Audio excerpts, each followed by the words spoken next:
नमस्कार, आप देख रहे हैं वी स्टार न्यूज़। मैं हूं दिवाकर विक्रम सिंह। दुख की इस घड़ी में जब पूरा देश अभी भी सदमे में है और सदमे से उबर नहीं पाया है क्योंकि उसने अपने प्यारे जनरल, एक वीर सैनिक को खो दिया है। एक चॉपर क्रैश में जिस तरीके से 14 लोगों की दर्दनाक मौत हुई है, उसके बाद देश पूरी तरह से उस सदमे से नहीं उबर पाया जिस सदमे में वो है। और आज उस वीर सैनिक की अंतिम विदाई होगी। अब वो इतिहास बन जाएंगे, लेकिन इतिहास बनने के पहले वर्तमान में जिस तरीके से जनरल बिपिन रावत हर एक देशवासी के मुंह पर, उसके चेहरे पर, उसके पूरे व्यक्तित्व के साथ जुड़े हुए हैं, उसे गर्व का एहसास हो रहा है। और कुन्नूर से उनकी डेड बॉडी रात दिल्ली पहुंची और दिल्ली पहुंचने के बाद जिस तरीके से उनको भावभीनी, अश्रुपूर्ण विदाई और श्रद्धांजलि का तांता लगा, वो अभी भी चल रहा है। और इस समय भी सैनिक अधिकारी, सैन्यकर्मी अपनी अंतिम विदाई दे रहे हैं। कहते हैं, थमते थमते थमेंगे आंसू, रोना है कोई हंसी नहीं। सचमुच में ये देश गर्व करता था जनरल बिपिन रावत पर, क्योंकि जिन परिस्थितियों में वो सीडीएस की भूमिका अदा कर रहे थे वो किसी से छिपा नहीं है। और ये दुखद भी है और इस दुख की घड़ी में आक्रोश भी है जब चीन की तरफ से ये बयान आता है कि भारतीय सेना में अनुशासन की कमी है। वो चीन जो हमारा दुश्मन है, वो प्रतिद्वंदी नहीं, दुश्मन है। और उस दुश्मन पर रणनीति के हिसाब से जिस तरह से जनरल बिपिन रावत भारी पड़ रहे थे और गलवान घाटी की घटना के बाद जिस तरह से चीन को पीछे हटने को मजबूर कर रहे थे अपने रणनीतिक कौशल से, वो किसी से छिपा नहीं है। इसलिए आंखों की किरकिरी बने हुए थे वो चीन और पाकिस्तान के लिए, क्योंकि दोनों विरोधी और दुश्मन देश को एक साथ रणनीतिक सैन्य कौशल से किस तरीके से सीडीएस बिपिन रावत टैकल कर रहे थे और भारतीय सेना के तीनों अंगों को एक यूनिफाइड कमांड सिस्टम में ले आकर के उन्हें ज़्यादा आक्रामक और त्वरित बनाने की कोशिश कर रहे थे, उसमें वो बहुत कुछ सफल हुए थे। लेकिन इसी बीच दैवी कृपा आप कह सकते हैं या आपदा कह सकते हैं, वो एक ऐसी स्थिति आई कि 20 मिनट वो समय था जब वो कालकौलित हुए और आसमान में आग को अपने सीने से लगा करके वो ज़मीन पर आए ज़रूर। कुछ समय तक वो जिंदा भी रहे, लेकिन अंततः सांसों ने उनका साथ छोड़ दिया और वो हमारे बीच नहीं रहे। बहुत साथी थे वो लोगों के लिए, प्यारे थे अपने कनिष्ठों के लिए, जूनियर्स के लिए और वरिष्ठों के लिए भी वो बहुत कुछ पथ प्रदर्शक की भूमिका में थे। और शायद यही कारण था कि पिछले 3 दशक से अधिक समय तक जनरल रावत जिस भी भूमिका में थे, उस भूमिका को उन्होंने बखूबी अदा किया। चाहे वो आतंकवाद से लड़ने का मामला हो, चाहे कमांडो फोर्स को ज़्यादा एक्टिव और एक्टिवेशन मोड में लाने का मामला हो, और चाहे तीनों सेनाओं को किस तरीके से युद्ध की स्थिति में तैयार करने के लिए यूनिफाइड कमांड सिस्टम में काम करने का मामला हो, उन सब में जनरल रावत अपनी भूमिका अदा कर रहे थे। और शायद यही कारण था कि जब पालम एयरपोर्ट पर जनरल बिपिन रावत की डेड बॉडी सपत्नीक पहुंची तो प्रधानमंत्री ने उन्हें अश्रुपूर्ण विदाई दी। उनके आंखों में आंसू थे। और एक सैनिक का इससे बड़ा सम्मान, जो अंतिम विदाई किस गौरवपूर्ण तरीके से है, वो हमारे बीच नहीं है। ये दुख की घड़ी है, लेकिन एक सेना के अधिकारी या सैन्यकर्मी की जो विदाई होती है उसमें आंसू निकलते हैं, लेकिन गौरव का भी भाव होता है जो पूरे देशवासियों के चेहरे पर दिख रहा है। लेकिन कुछ खो देने की कसक हम सबके बीच में। लेकिन कहते हैं ना, शहीदों की चिताओं पर लगेंगे हर बरस मेले, वतन पर मरने वालों का यही बाकी निशान होगा। तो इस तरीके से चिताओं पर मेले तो लगेंगे क्योंकि वो शहीद भी हुए हैं और एक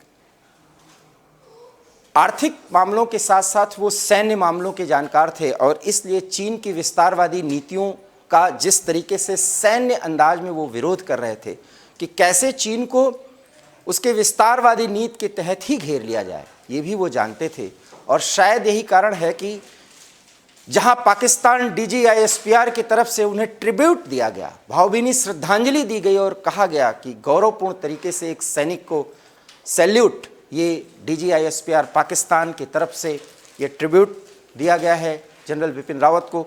दुश्मन देश के सैन्य कमांड की तरफ से इस तरह की भावभीनी श्रद्धांजलि निश्चित रूप से इस बात का संकेत है, ये द्योतक है कि वो कितने बड़े सैन्यकर्मी थे, सेना के अधिकारी थे, एक महान रणनीतिकार थे और इन सब कामों को उन्होंने बखूबी निभाया। और शायद देश के पहले CDS के रूप में जनरल रावत ने जो भूमिका अदा की वो किसी से छिपा नहीं है। वायुसेना और जल सेना की भूमिका किसी भी एग्रेसिव मोड में जो ऑपरेशंस होते हैं उसमें उस भूमिका को पैदल सेना के साथ कनेक्ट करना ये जनरल रावत जानते समझते थे। और जब वो कुन्नूर में जहाँ उनका हादसा हुआ, वो वेलिंगटन इंस्टीट्यूट जा रहे थे जहाँ पर जो कैडेट्स थे उनको संबोधित करना था और साथ ही साथ उनके भी अनुभवों को शेयर करना था। तो इस तरीके से वो बहुत ही केयरिंग और शेयरिंग मोड के सैन्य अधिकारी थे, बोलते कम थे लेकिन हमेशा फर्म डिटर्मिनेशन के साथ वो आगे बढ़ा करते थे।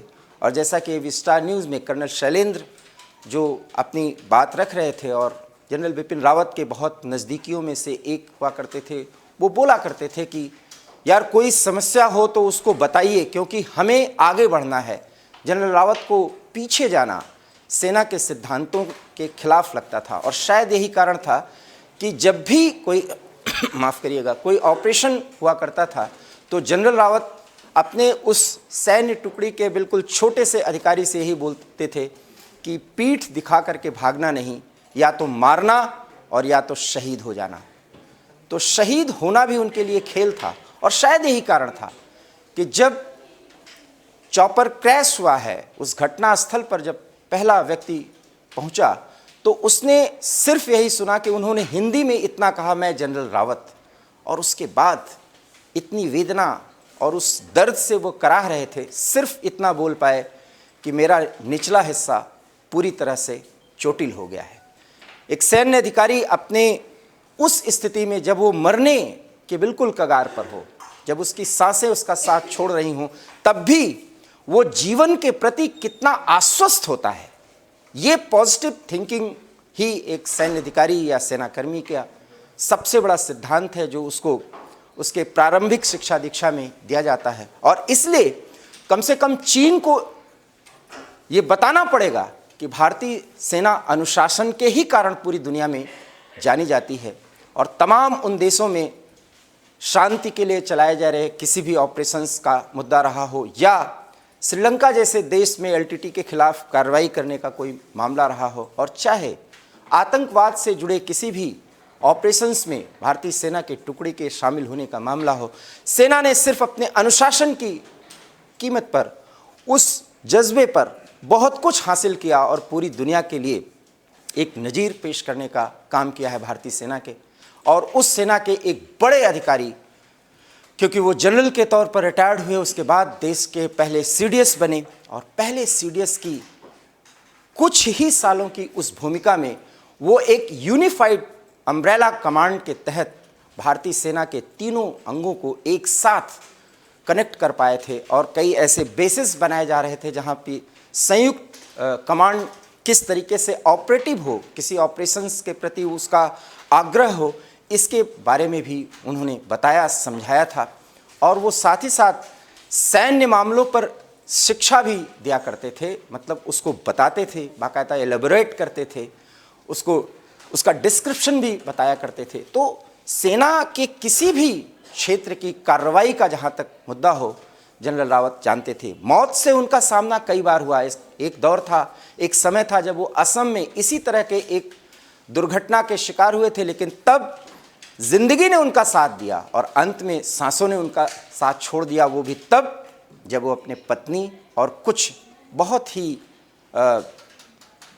बड़े सैन्य अधिकारियों के साथ MI-17 में सिर्फ 15 मिनट की यात्रा पर उड़ान भरे हुए थे और शायद उन्हें नहीं पता था कि ज़िंदगी की ये अंतिम यात्रा है, वो यात्रा जहाँ से वो फिर कभी न बोल पाएंगे, न सुन पाएंगे, न कुछ कर पाएंगे। आज पूरा देश उन्हें नमन करता है, उस वीर को याद करता है जिसने इस देश को एक आधुनिक सेना देने का काम किया। और सेना के आधुनिकीकरण से किस तरीके से जनरल रावत जुड़े हुए थे ये किसी से छिपा नहीं है। और साथ ही साथ भारतीय सेना पूरी तरह से आत्मनिर्भर हो, ऑपरेशंस को लेकर के भी और सैन्य साजो सामान को लेकर के भी। और इसमें भी उनकी जो विशेषज्ञता थी वो बहुत ही ज़्यादा थी और महारत हासिल था उन्हें। इसलिए किसी भी बड़े सैन्य साजो सामान के डील्स में भी उसके तकनीकी पहलुओं को बेहतर तरीके से समझते थे और भारत के लिए उसकी कितनी ज़रूरत है इसका भी वो पूरा ज्ञान रखते थे, उसको संज्ञान में रखते थे। और शायद यही कारण था कि पीएमओ से लेकर के रक्षा मंत्रालय बहुत कुछ निर्भर करता था जनरल बिपिन रावत की सोच पर, उनके दृष्टिकोण पर। और अब से कुछ ही देर बाद अपने प्यारे सैन्य अधिकारी को देश अंतिम यात्रा पर जाते हुए देखेगा और दिल्ली के कैंटोनमेंट के बराड़ चौक क्रेमेटोरियम में उनका अंतिम संस्कार किया जाएगा। सपत्नीक अंतिम संस्कार भी किया जा सकता है, हालांकि ये अभी बात स्पष्ट नहीं हो पाई है। लेकिन अपने हमसफ़र और अर्धांगिनी का उन्होंने अंतिम समय तक साथ दिया। और ऐसा बताया जाता है कुछ सैन्य अधिकारी जो रिटायर्ड हुए, जो जनरल रावत के साथ हुआ करते थे, वो बताते थे कि वो अपने पत्नी को बहुत ज़्यादा इज्जत देते थे, उनसे प्रेम करते थे, स्नेह करते थे और हर किसी यात्रा पर उनको ले जाना उन्हें पसंद था। और शायद ये अंतिम यात्रा दोनों के लिए साबित हुआ और वो दोनों एक साथ अग्नि से साक्षात्कार करते हुए अपनी सांसों को छोड़ गए। जनरल कुछ समय तक जिंदा रहे लेकिन हॉस्पिटल पहुंचने से पहले उन्होंने दम तोड़ दिया था, क्योंकि आधा शरीर उनका पूरी तरह से जल चुका था। तो आप देख सकते हैं इन तस्वीरों के जरिए प्रधानमंत्री सहित देश के तमाम गणमान्य व्यक्ति किस तरीके से जनरल बिपिन रावत को अंतिम श्रद्धांजलि दे रहे हैं। अपने उस प्यारे वीर सैनिक को, सैन्य अधिकारी को, सीडीएस जनरल बिपिन रावत को, और पूरा देश नमन करता है सीडीएस रावत को। और अंतिम विदाई से पहले अपने जनरल को ताबूत में ही सही देखकर उसे इस बात का एहसास है कि जनरल रावत ने जो कुछ भी अपना अनुभव अपने जूनियर्स कनिष्ठ अधिकारियों को दिया है, देश उससे बहुत मजबूत हुआ है और आगे भी होता रहेगा, क्योंकि ये देश वीरों की धरती है। ऐसे ही जाने चली जाया करती हैं, लेकिन कोई दूसरा वीर भी उस जगह पर आकर उस स्थान को ले लेता है। तो चीन टिप्पणियां चाहे जितना करे, लेकिन इस दुख की घड़ी में हमें आक्रोश भी है कि चीन वास्तव में कितना मक्कार देश है और वहाँ के सोच कितनी हल्की है, कितना सीमित है चीन के रणनीतिकारों की सोच कि वहाँ से कमेंट भी अगर दिया जाता है तो वो भी तंज के अंदाज में। और जब ये कहा जाता है कि भारतीय सेना में अनुशासन की कमी है, और शायद लड़ाई के इस माहौल में एक मनोवैज्ञानिक तरीके से वॉरफेयर का एक तरीका ऐसा ही मक्कार देश अपना सकता है जो चीन की तरफ से बयान आया है। लेकिन हाँ, हमारा दुश्मन और पड़ोसी भी है पाकिस्तान, कम से कम DGISPR की तरफ से एक भावभीनी श्रद्धांजलि जो औपचारिक तौर पर ही सही वो दिया गया, तो हमें ये अच्छा लगता है, हमें अर्थात भारत की 135 करोड़ की आवाम को। और ये पूरा आवाम सदमे में भी है। समय आता है, निकल जाता है, लेकिन जनरल की यादें हमेशा हमारे बीच रहेंगी। और आज शुक्रवार 2 बजे से 4 बजे के बीच सिर्फ और सिर्फ ताबूत में जनरल की यादों के साथ पूरा देश उनके साथ जुड़ा रहेगा।